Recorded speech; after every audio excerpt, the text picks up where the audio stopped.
Welcome to this explainer, everyone. Especially if you are a practicing OB or a PG student, you're gonna want to pay close attention today. We're taking an evidence-based, deep dive into a clinical challenge that we literally all face in the operating room, minimizing caesarean scar defects, or CSD, and preventing niche formation. We're going to look really closely at how the specific split-second surgical choices we make at the table directly dictate uterine remodeling and ultimately long-term patient morbidity.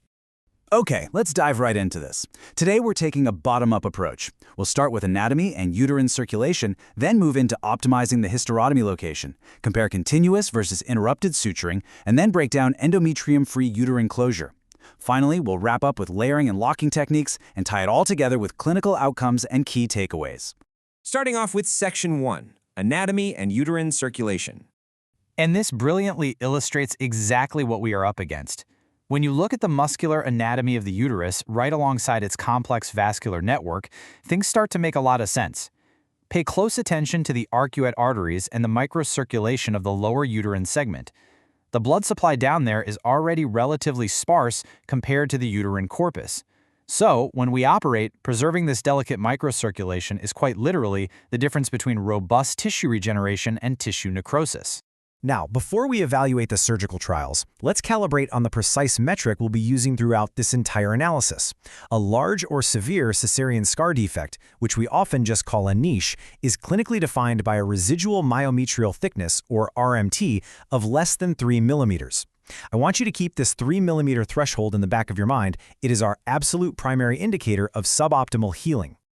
Moving right along to Section 2, Optimizing the Hysterotomy Location. Think about exactly where we make that initial cut.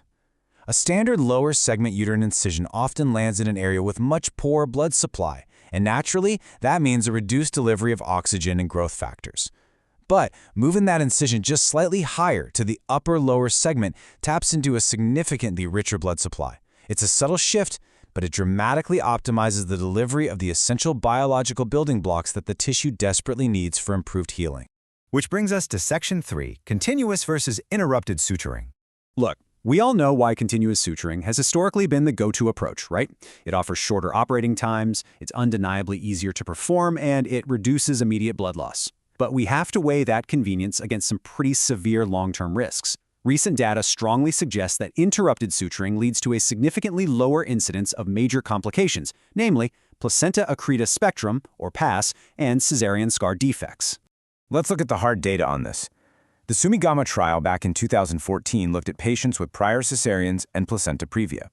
They found that the incidence of placenta accreta spectrum was 58.1% with continuous closure versus just 29.9% with interrupted. Even more recently, the 2025 Suji trial compared continuous closure that included the endometrium against interrupted closure that excluded it. The difference here is honestly staggering. A 22% CSD incidence dropped down to literally just 2%. I mean, that is a massive reduction in patient morbidity.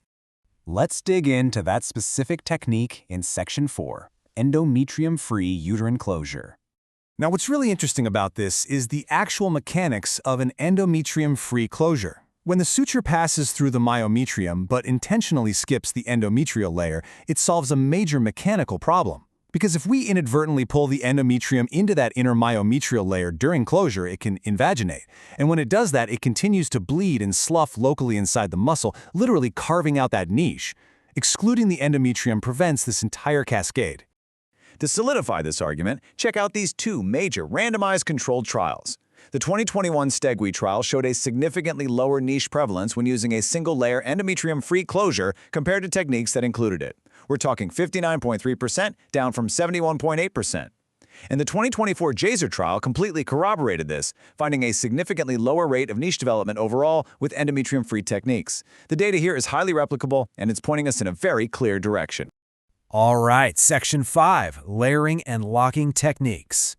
Now, for the PG students watching, it is absolutely vital to understand that clinical consensus is rarely perfectly neat.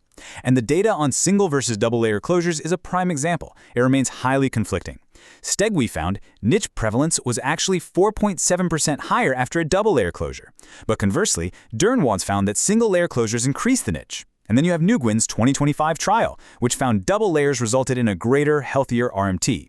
So right now, the definitive superiority of one over the other remains a bit murky. It's highly likely that your actual suturing technique matters far more than just the layer count itself. Let's move to and see how this builds when we introduce suture locking. The biochemical evidence here strongly favors unlocked sutures. Studies show that unlocked methods are associated with less elevation of creatine kinase. In surgical terms, this means unlocked sutures prevent the stricture that causes ischemia. By doing so, you improve microcirculation, drastically reduce tissue necrosis, and ultimately preserve the myometrial integrity so much better than you would with locked continuous sutures. We can actually synthesize this entire masterclass into a visual rubric. It's basically a fantastic clinical cheat sheet. You can clearly see an optimized surgical profile emerging here. The data shows that interrupted sutures generally outperform continuous ones, unlocked sutures significantly outperformed locked ones, and an endometrium-free closure is vastly superior to endometrial inclusion. Wrapping up with Section 6, Clinical Outcomes and Key Takeaways. So the absolutely crucial point is this. What happens to the patient? When we leave a patient with an RMT of less than 3 millimeters, we are often handing them a lifetime of chronic issues. Suboptimal healing and niche formation directly cause intermenstrual bleeding, severe dysmenorrhea, menorrhagia, and secondary infertility. Notably, the histological presence of endometriosis is found in over 21% of these severe defect cases. The closure technique we choose literally defines their future quality of life. We've reviewed the microcirculation realities, the serious risk of tissue necrosis with locked sutures, and the staggering RCT data on niche formation. The evidence is moving fast, and as practitioners, we have to evolve right along with it. So, I'll leave you with this question to think about before your next procedure. Based on what you've seen today, are you going to exclude the endometrium in your next closure? Thanks so much for joining this explainer, and we will see you next time.